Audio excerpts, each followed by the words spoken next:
Class 10th गणित दो चर वाला रैखिक समीकरण प्रतिस्थापन विधि से कैसे हल करते हैं, तो चलिए सिखाते हैं। क्वेश्चन है 2x + y - 6 = 0। उसके बाद दूसरा समीकरण है 4x - 2y - 4 = 0। समीकरण में जो है 6 जो है इधर है, उसको ले जाएंगे दाहिने साइड, तो -6 है तो +6 हो जाएगा। उसके बाद 4 भी माइनस में उधर जाएगा तो +4। अगर हम वज्र गुणन विधि से बनाते हैं तब जो है इस रूप में बनाते हैं, लेकिन हम प्रतिस्थापन विधि से बता रहे हैं। तो सबसे पहले यहाँ लिखेंगे हल। क्वेश्चन दिया है 2x + y, 6 को ले जाएंगे दाहिने साइड, तो माइनस में है तो +6 हो जाएगा बराबर 6, समीकरण 1। उसके बाद 4x - 2y, 4 को ले जाएंगे उधर, तो माइनस में है तो +4, यानी बराबर 4 हो जाएगा, समीकरण 2। अब प्रतिस्थापन विधि में जो है सबसे पहले यहाँ लिखते हैं समीकरण 1 से। समीकरण 1 से समीकरण 1 कितना है, 2x + y = 6।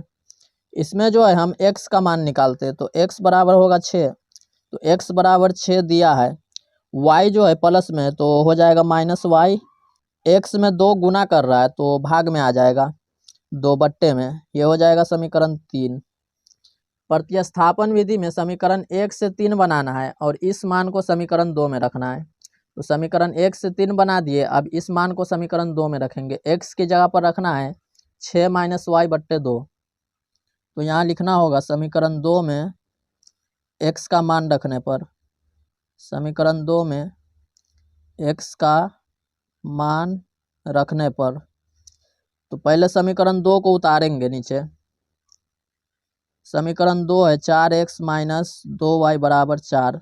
अब बराबर आ गया तो इसमें तीर का निशान देना है, नहीं तो गलत हो जाएगा। तो यहाँ जो है तीर का निशान देना होगा, x को छोड़ देना है। यहाँ x है, x की जगह पर रखना है 6 - y/2।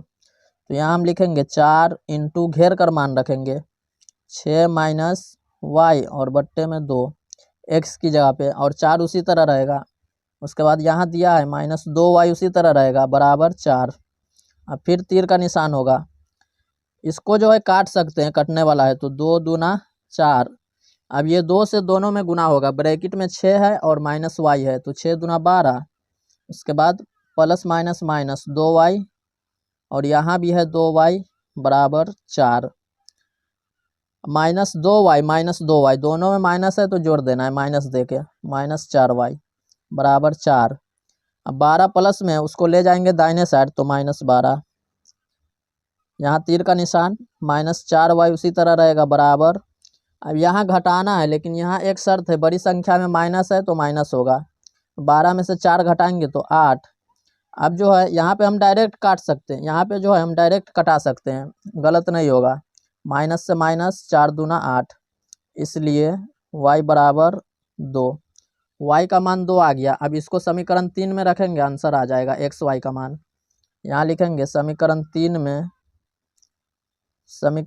में y का मान रखने पर, y का मान रखने पर समीकरण 3 को पहले लिखना है, x बराबर 6 - y और बट्टे में कितना है 2। अब यहाँ अगर हम x को लेकर बनाएंगे तो तीर का निशान देना होगा, और x को छोड़ देते हैं तो सिर्फ बराबर देना होगा। y की जगह पर रखना है 2, तो 6 - 2 और बट्टे में भी है 2 बराबर 6 में से 2 घटाएंगे 4 और बट्टे में 2 उसी तरह रहेगा, इसको कटाएंगे तो 2 बराबर 2।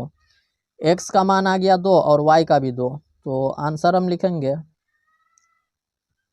x का भी मान 2 है और y का भी 2 है, तो यहाँ आंसर लिखेंगे अतः x का मान 2, y का मान 2। इसको घेर देना है ताकि अच्छा लगे देखने में। यही जो इस क्वेश्चन का राइट आंसर होगा। दो चर वाला रैखिक समीकरण क्लास 10th गणित में 4 विधि से पढ़ना होता है। ये था प्रतिस्थापन विधि, और एक आता है विलोपन विधि, और एक आता है वज्र गुणन विधि जो फॉर्मूला पर बनता है। और ये तीनों विधि जो है 2 मार्क्स में पूछा जाता है फाइनल एग्जाम में, और ग्राफीय विधि जो है वो 5 नंबर में पूछा जाता है। इसी क्वेश्चन को जो है हम 4 तरीका से बना सकते हैं, और चारों तरीका से जो है आंसर सेम ही आएगा, x का 2 और y का 2। तो चलिए फिर मिलते हैं अगले क्लास में, तब तक के लिए बाय, खुदा हाफिज़।